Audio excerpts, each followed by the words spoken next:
সকাল সকাল আমরা বেরিয়ে পড়েছিলাম টাকির উদ্দেশ্যে। আর প্রচণ্ড কুয়াশা, কিছু দেখা যাচ্ছিল না। মাত্র 6:30 বাজে, কিন্তু মনে হচ্ছিল যেন ভোর হয়েছে, সদ্য ওরকম একটা ব্যাপার। আর চারিদিক কুয়াশায় আচ্ছন্ন, কিচ্ছু দেখা যাচ্ছিল না। কুটুকে আমরা মোটামুটি একটা জড়িয়ে নিয়েছি, বেশি কিছু পরলেও ঘেমে যাচ্ছিল। আর ঘেমে গেলে ঠান্ডা গরম লেগে যেতে পারে, এই কারণে ওকে বেশি আমরা সোয়েটার পরাইনি। এটা মোটা গেঞ্জি পরেছিলাম আর মাথায় টুপি টুপি দিয়ে নিয়েছিলাম। আর চারিদিকের পরিস্থিতি দেখো কিরকম কুয়াশা। আমরা কে গেছি তোমাদেরকে বলে দিই, আমি, মা, কুটু, আমার বর আর আমার বরের অফিস স্টাফ সবাই মিলে গেছিলাম। আর শুক্লাদিরও যাওয়ার কথা ছিল, কিন্তু ট্রেন ফেল করার জন্য উনি আমাদের সঙ্গে যেতে পারেনি। আমরা এখন টাকি চলে এসেছি, টাকি স্টেশন এটা। তো এখান থেকে কি করে যাবো? কোন দিকে টাকি জানো? কিভাবে ডাকি গো? এখান থেকে নেমে টোটো পেয়ে যান। আচ্ছা ঠিক আছে, ঠিক আছে। এখানে বসে আছে তো, তা কি করতে? এই তো কুটু চুপচাপ বসে আছে। আর কুটুকে কিন্তু কোথাও খাওয়াতে হবে, বুঝলে? হ্যাঁ আচ্ছা, আমরা প্যাকেজ ট্যুর করে নিয়েছি এখান থেকে পুরো। হ্যাঁ ঠিক আছে, সবকিছু ঘুরবো সারাদিন। তোমরা যারা টাকিতে আসতে চাও এবং বাই ট্রেন, তাহলে তোমরা কি করবে, ট্রেন স্টেশনে নেমে বাইরে দেখবে টোটো স্ট্যান্ড আছে, ওদের মানে ওখানে গিয়ে ওখানে দেখবে কত টাকা প্যাকেজে ঘোরানো হয়। তোমার দেয়ালে এরকম লেখা, নিজেদের মতন করে ঘুরে নিতে পারবে এবং একদম স্টেশন থেকেই পেয়ে যাবে। সকালে বেরোনো হয়েছে, কিছু খেয়ে আসা হয়নি, সবাই ভাত খেয়েছে, আমি খাইনি। তো এখন এই মিষ্টি হ্যাঁ নাইস। টাকি টাকি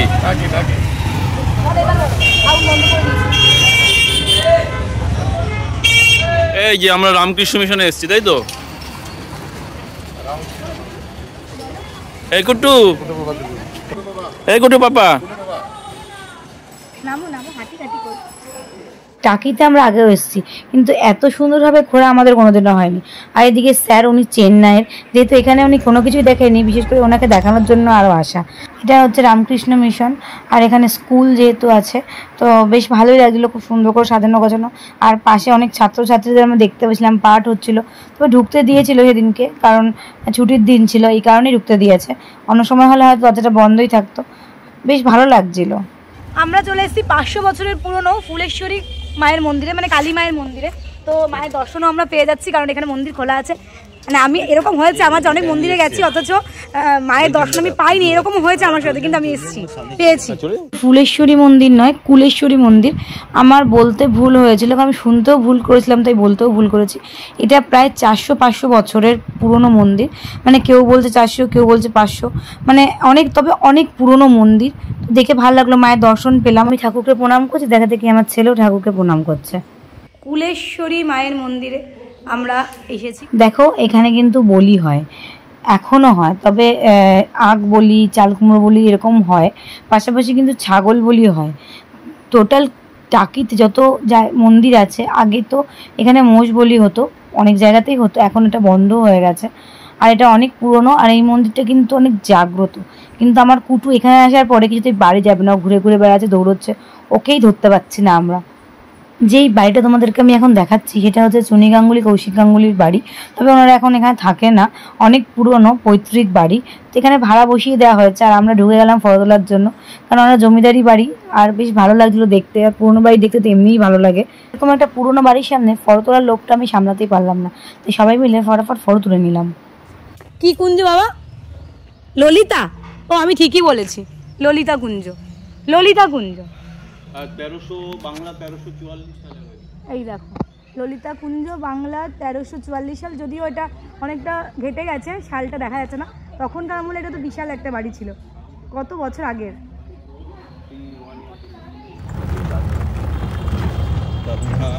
বাহ, সাজিয়েছে সুন্দর। না লাগে, না লাগে, সরে যা, সরে যা বাবা। এটাই নিয়ে যাবো। হ্যাঁ এই তো এইখানে টিকিট আছে 10 টাকা। ভিতরটায় ওই সামনে পজিশন চলে যায়। এই হলো রাজবাড়ি, 4টি রাজবাড়িতে একটাই আছে। টাকি রাজবাড়ি মানে পূবের রাজবাড়ি। তো এখানে 10 টাকা করে টিকিট, প্রবেশ পথ, আর টিকিট কাউন্টার হচ্ছে এটা। এবার আমরা এখানে ঢুকবো, দেখবো, বেশ সাজানো গোছানো, ভালো লাগছে। আজ কোনো বাড়ি, রাজবাড়ি এসব জায়গায় ঢুকলে একটা অন্যরকম ফিলিংসই হয়। গায়ে একটা শিহরণ জাগে, কাঁটা দেয়। আর মনে হয় যে তখনকার সময় এরা কীভাবে থাকতো, তখন কত লোক এই বাড়িতে বসবাস করতো। জমিদারের বংশ পরম্পরা একজন এখনও বেঁচে আছেন, যিনি দেখভাল করছেন। আর পুজো টুজো হয়, আর এই সাজানো দেখছো দুর্গাপুজোর সময়কার সাজানো এখনও রয়েছে, বেশ ভালো লাগছে। আমি ইউটিউবে কদিন আগে একটা ভিডিও দেখেছিলাম, তাতে সাজানো খোঁজানো ছিল না, একটু জঙ্গল টাইপের ছিল। তো এখন দেখো বেশ ভালো লাগছে, আরও সাজালে হয়তো আরও বেশি ভালো লাগবে। আগেকার দিনের কল, তাদের দেয়াল, কত রকম সিস্টেম ছিল না। তবে এইটা তো পাম্পটা তো এখন লাগিয়েছে, আগে ছিল না, এটা নতুন। আর দেখো এখানে কালার টালার করেছে, বেশ ভালোই লাগছে। এই বাড়িটাই অক্ষত অবস্থায় রয়েছে। অনেক জমিদার বাড়ি যেগুলো জলের তলায় চলে গেছে, কিছু বিক্রি হয়ে গেছে, বড় বড় হোটেল তৈরি হয়ে গেছে। তো আমাদের উচিত কি এগুলোকে রক্ষণাবেক্ষণ করা, এগুলোই আমাদের ইতিহাস বহন করে চলছে। তবে তোমরা যদি এই রাজবাড়িতে আসো, এখানে পিকনিক করতে পারবে, সেরকম ব্যবস্থাও রয়েছে। এই টাকি ট্যুরটা কিন্তু তোমাদেরকে একটা ভিডিও আমি দিতে পারবো না, অনেকগুলো ভিডিও আসবে। তো এটা আমার ফার্স্ট ভিডিও, যাই হোক আর কথা পারাবো না, পুরো রাজবাড়িটা চলো তোমাদের একবার দেখিয়ে দিই। করে রেখেছে, হ্যাঁ ঠিক যা ভেবেছিলাম। এই ঠাকুর রয়েছে, এই যে ঠাকুর রয়েছে,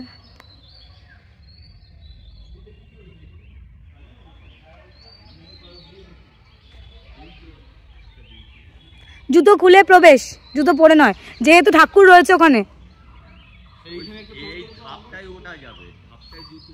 4টে রাজবাড়ির মধ্যে একটা রাজবাড়ি, তাই তো? একটাই রাজবাড়ি আছে আর একটা নদীতে চলে গেছে। হ্যাঁ ঠিকঠাক করে রাখতে হয় তো। ওই দিদি আছে, রাজবাড়ির একটাই বংশধর আছে দিদি, ওই দিদি যতদিন থাকবে দেখাশোনা করে রাখছে। দিদি না থাকবে তখন মিউনিসিপ্যালিটির হাতে চলে যাবে। মোষ বলি হতে না, 3 বছর বন্ধ হয়ে গেছে।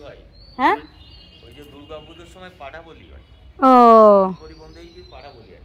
এই সাইডে উঠুন, ওই ভিতর দেখে ঘরে খাড়া ঠাড়া সব মোষ বলি খাড়া ঠাড়া সব রাখা রয়েছে। আচ্ছা চল দেখবো আমরা কোন দিক পিছন দিক দিয়ে আগে দেখে নেন, দেখি ওই সাইডে ওই সিঁড়িতে উঠুন, উঠে ওর ভিতরটা ঘুরতে ঘুরতে দেখবেন এই লাশ ঘরে মাছ জিনিস টিনিস সিঁদুর টিন্দুর সব রাখা রয়েছে। আচ্ছা উঁচু নিচে হয় স্যার। ভিডিও কি দিয়ে? हाँ वीडियो ऑन है কল কর করো दादा वीडियो ऑन কর কর কর।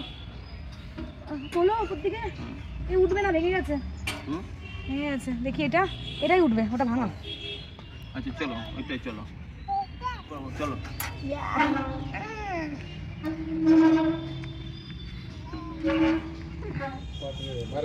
এই চলো তো, আমি ওইটা নিয়ে যাচ্ছি, এটা ছবি তোলো, ওই দিক দিয়ে তোলো, ওই দিক দিয়ে তোলো।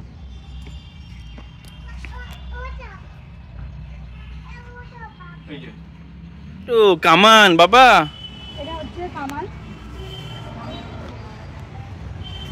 এটা কাঠ দিয়ে বানিয়েছে না? কাঠ দিয়ে বানানো। হ্যাঁ নারকেল গাছ দিয়ে বানানো এটা। এ সাজানো, ওই নারকেল গাছের কামান তো আর হয় না। না কামান ছিল, এটা মনে হয় ছিল কোনো সময়, তার জন্য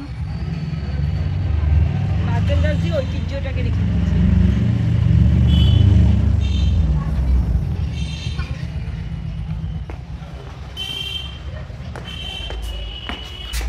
এখনো যায় না, যা হ্যাঁ এইটা দিয়ে আর ওইটা দিয়ে ছাগল বলি হয়। হ্যাঁ আর মায়ের জিনিস রাখা এই সিন্দুকটা ওই সামনে। আচ্ছা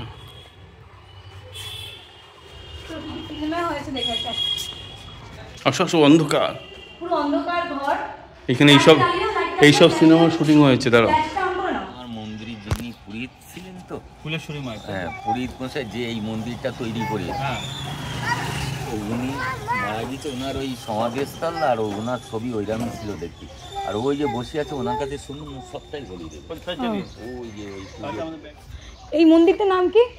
ত্রিশক্তি মন্দির, 3টি মায়ের মন্দির। ও ত্রিশক্তি মন্দির। মা বগলামা আর ওই আর এটা হচ্ছে সমাধি, এই যে সামনে কোনটা? এই যে কাঠ দিয়ে যেখানে বসে আছে সেখানে সমাধি। হ্যাঁ তার উপরে ওনাকে বসিয়েছে। হ্যাঁ যেখানে উনি বসে আছেন তার নিচে ইনের মূর্তিটা এখানে প্রতিষ্ঠা করা হচ্ছে। না না এই যে কাঠের দেয়া এটাই সমাধি। না না না ঠাকুর মশাই, এটা কি? এই যে কাঠ দিয়ে রয়েছে, এই যে ওটা হলো আমাদের একটা তন্ত্র মন্দির তো।